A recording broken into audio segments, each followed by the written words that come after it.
Y sobre todo, mis hermanos, bueno, aquí presento resumen de la clase de teología que tuvimos el pasado martes y de esa manera vemos el desafío de la iglesia frente a la pandemia del siglo XXI.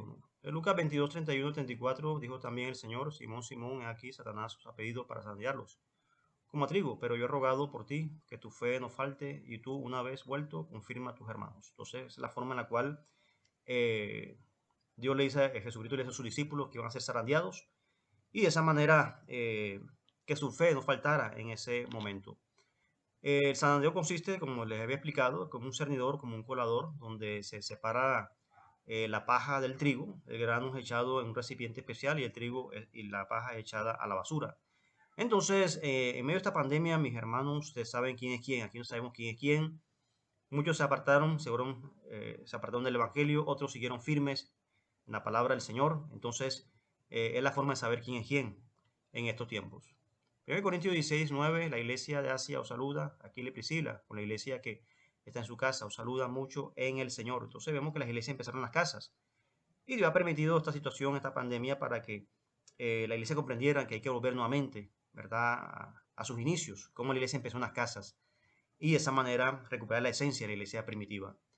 Más adelante se crearon los templos en la Basílica de San Juan de Letrán, siglo III después de Cristo.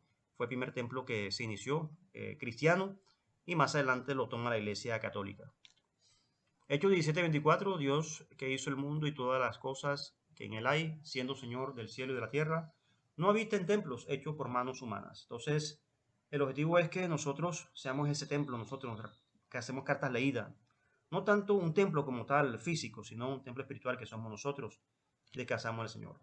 La diáspora judía, Dios tuvo que también permitir la persecución de los judíos en Jerusalén en 70 después de Cristo, cuando el templo es destruido, y muchos tienen que salir de Jerusalén. Entonces, lo conocemos como la diáspora judía y de esa forma muchos judíos tienen que salir por la persecución por parte de los romanos. La teoría de la colectividad y el escepticismo del siglo XXI. Entonces, esta situación que se ha vivido en el mundo entero ha generado escépticos, gente que de pronto ha renegado de Dios, pero sin embargo es la forma en la cual, como le dije al principio, aquí se sabe quién es quién. Y de esa manera, como todo dice la Biblia, todo nos ayuda para bien. Entonces hablamos de la peste bubónica, la peste negra que azotó Europa también en el siglo XVI. Y de esa manera se acusaron a los judíos de que ellos propiciaron la peste negra, pero vemos que obviamente los judíos no fueron perjudicados por esta peste porque guardaban las normas higiénicas que nos muestra el Antiguo Testamento. Y después se descubre que fue la pulga de la rata que proporcionaba la bacteria Yersinia pestis, que era la que enfermaba como tal a las personas en ese tiempo. En esa época también en plena pandemia del siglo XVI estaba la peste, en la peste bubónica también estaba, se inicia la reforma protestante a través de Martín Lutero, donde se predica la palabra de Dios y bueno, gracias a Dios Lutero nace la iglesia evangélica que conocemos hasta estos tiempos. Si Lutero no hubiese hecho esto, mis hermanos, la iglesia evangélica, o digamos, estuviese dominado por el catolicismo en esta época. Pero fíjese que nace ahí como tal lo que conocemos la iglesia protestante evangélica, que nosotros obviamente somos parte de la membresía de estas iglesias a nivel mundial. Entonces, en plena pandemia, fíjese, empezó esta situación, la reforma protestante en Europa. Y fíjese que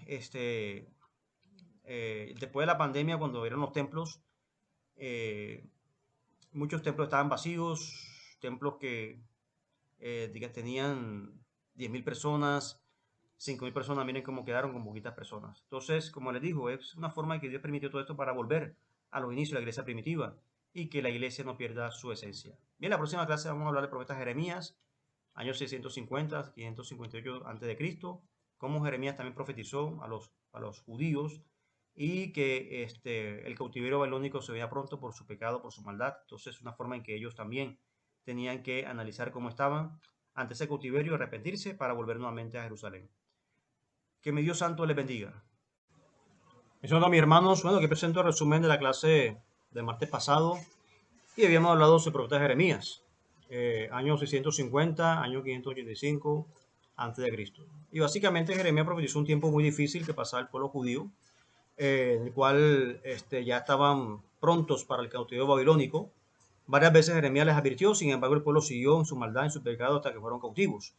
Pero a pesar de esa cautividad, Jeremías le dio una palabra de esperanza al pueblo judío en medio de ese cautiverio. Entonces, haciendo un contraste a lo que estamos viendo hoy en día, este siglo XXI es como un cautiverio también. La pandemia, los problemas que han vivido en la humanidad, nos estamos levantando de esa pandemia que se dio hace 2 años, y es una forma en la cual, como el profeta Jeremías también, esas palabras son para nosotros. Una forma de un llamado, un arrepentimiento, un llamado para restaurar también nuestras vidas, restaurar la iglesia y un volver a Dios también. Entonces, esta palabra también fueron para Israel en ese tiempo cautiverio, pero son para nosotros en esta época. Entonces, vamos a ver lo que Jeremías nos enseña en estos textos bíblicos. Jeremías 3, 14 al 15, convertidos hijos rebeldes, dice Jehová, porque yo soy vuestro esposo, y os tomaré uno de cada ciudad y dos de cada familia, y os introduciré en Sion, y os daré pastores según mi corazón, que os paciente con ciencia y con inteligencia. Así dijo Jehová, no se alabe el sabio en su sabiduría, ni en su valentía se alabe el valiente, ni el rico se alabe en sus riquezas. Mas alábese en esto el que se hubiere de alabar, en entenderme y conocerme, que yo soy Jehová, que hago misericordia, juicio y justicia en la tierra, porque estas cosas quiero, dice Jehová. Jeremías 29, el 10, 11 dice, porque así dijo Jehová, cuando en Babilonia se cumplan los 70 años, yo os visitaré y despertaré sobre vosotros mi buena palabra, para haceros volver a este lugar. Porque yo sé los pensamientos que tengo acerca de vosotros, dice Jehová, pensamientos de paz y no de mal, para daros el fin que esperáis. Entonces me invocaréis y vendréis y oraréis a mí, y yo os oiré y me buscaréis y me hallaréis, porque me buscaréis de todo vuestro corazón, y seré hallado por vosotros, dice Jehová. Y haré volver vuestra cautividad y los reuniré de todas las naciones y de todos los lugares a donde os arrojé, dice Jehová, y os haré volver al lugar de donde os hice llevar. También hablamos de los peregrinos de Mayflower, que básicamente fueron los que colonizaron los Estados Unidos de América a finales del siglo XVI, y cuando lo colonizaron, básicamente llevaron la palabra de Dios a este continente. Fueron los primeros colonos que llegaron a los Estados Unidos de América, y de esa manera el Pacto de Mayflower incluía criterios democráticos, respeto por las creencias religiosas, personales, y un mes más tarde, el 21 de diciembre, los peregrinos fundaron la ciudad de Plymouth, llamada entonces Nueva Plymouth. El Pacto de Mayflower es considerado como el fundamento de la constitución política de los Estados Unidos de Norteamérica. Entonces, los Estados Unidos de Norteamérica se fundamentó, obviamente, con el Pacto de Mayflower, y ahí están, obviamente, todas las características combinadas, haciendo alusión a la palabra de Dios. Y básicamente fue establecido de esa manera. Ahí lo vemos, están firmando el Pacto de Mayflower, se comprometen, ¿verdad?, para realizar esta labor.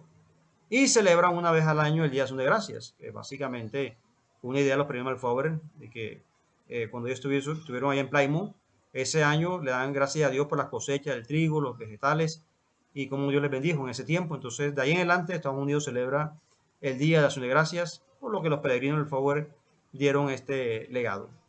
Conclusiones. Durante los 70 años del cautiverio de Babilónico ya no había templo, no había sacrificios expiatorios, no había sacerdotes. Cada judío debía ser fiel al Señor y guardar la fe en medio de una sociedad secular divorciada de las leyes ceremoniales y espirituales de Israel. Dios nos está llevando a los tiempos de la iglesia primitiva, ¿okay? En las casas, en la comunión, unos con otros. Y bien, en la próxima clase vamos a estudiar la teología del reino o dominionismo. Teología del reino o dominionismo. Que mi Dios santo les bendiga.